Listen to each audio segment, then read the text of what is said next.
Tuhan sertamu. Inilah Injil Yesus Kristus menurut Santo Lukas. Dimuliakanlah Tuhan.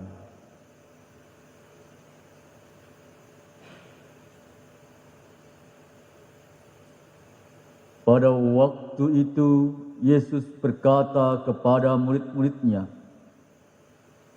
"Akan datang harinya kalian ditangkap dan dianiaya.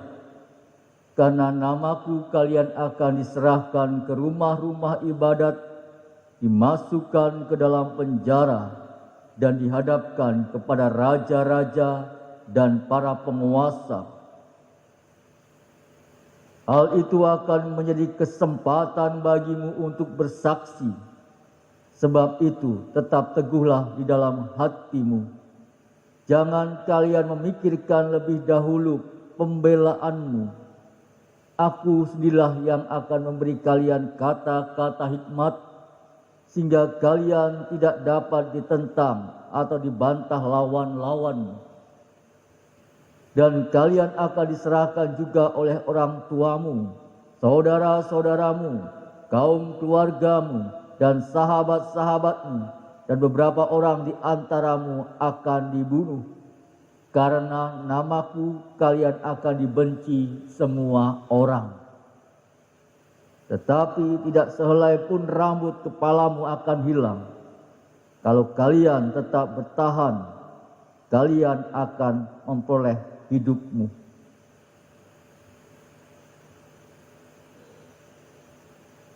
Demikianlah Injil Tuhan. Terpujilah Kristus.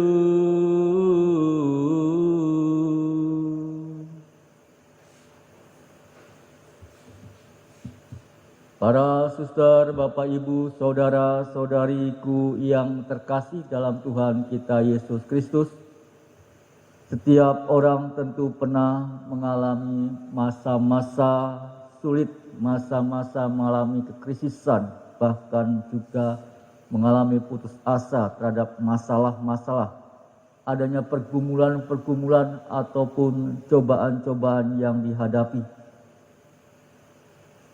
Tantangan kehidupan yang amat berat seringkali menjerumuskan kita untuk mencari kekuatan-kekuatan duniawi. Tidak jarang pula keadaan yang demikian itu mengguncang kepercayaan kita kepada Allah. Lebih buruk lagi, hal tersebut membawa kita pada lembah dosa yang semakin dalam. Saudaraku yang terkasih, tentu dalam Injil hari ini menerangkan bagaimana Yesus memberikan wejangan tentang penderitaan yang akan dialami oleh pengikut Kristus.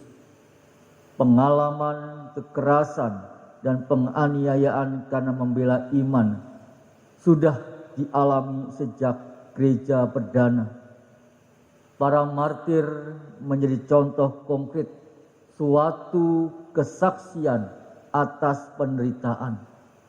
Akan tetapi kenyataan itu tidak mengaburkan kepercayaan dan juga keteguhan iman mereka. Allah tentunya sendiri memberikan jaminan keselamatan kepada kita bagi mereka yang setia dan juga yang taat. Lebih jauh lagi yaitu kebahagiaan abadi di surga bagi siapa saja yang bertahan. Saudaraku yang terkasih, dengan kata lain, ketika seseorang mampu bertahan, ketika ia dianiaya, maka daya tahannya itu sudah akan menjadi kesaksian yang luar biasa. Tidak sedikit dari yang menganiaya akan mengakui keyakinan yang dimiliki. Orang-orang yang melihat pun akan mengagumi, dan tidak sedikit yang akan tertarik dengan pilihannya. Yesus mengatakan bahwa para murid akan mengalami kesulitan, bahkan penganiayaan. Mereka juga akan berhadapan dengan situasi yang sangat berat sebelum segala sesuatu yang Yesus katakan terjadi. Namun demikian, situasi tersebut malah menjadi kesempatan untuk bersaksi. hal itu akan menjadi kesempatan bagimu untuk bersaksi. Rasanya kita pun perlu menyikapi situasi dan juga kondisi kita dengan kebahagiaan, dengan sukacita, dengan happy. Apapun keadaannya, entah itu kita lagi berada dalam rahmat ataupun mungkin kita dalam kondisi terpuruk. Juga kalau kita mungkin merasa dalam diri kita, keyakinan kita itu pun terkadang diperhitungkan, bahkan seringkali kita pun setia dalam menjalankannya. Kita semua itu kita dihadapi dengan sukacita dan juga tanpa keluhan, maka tentunya hidup kita pun akan menjadi kesaksian. Marilah kita bersaksi dalam situasi apapun dalam diri kita. Tuhan akan selalu menjaga kita, menolong kita, dan tidak akan meninggalkan hidup kita. Kemuliaan kepada Bapa dan Putra dan Roh Kudus,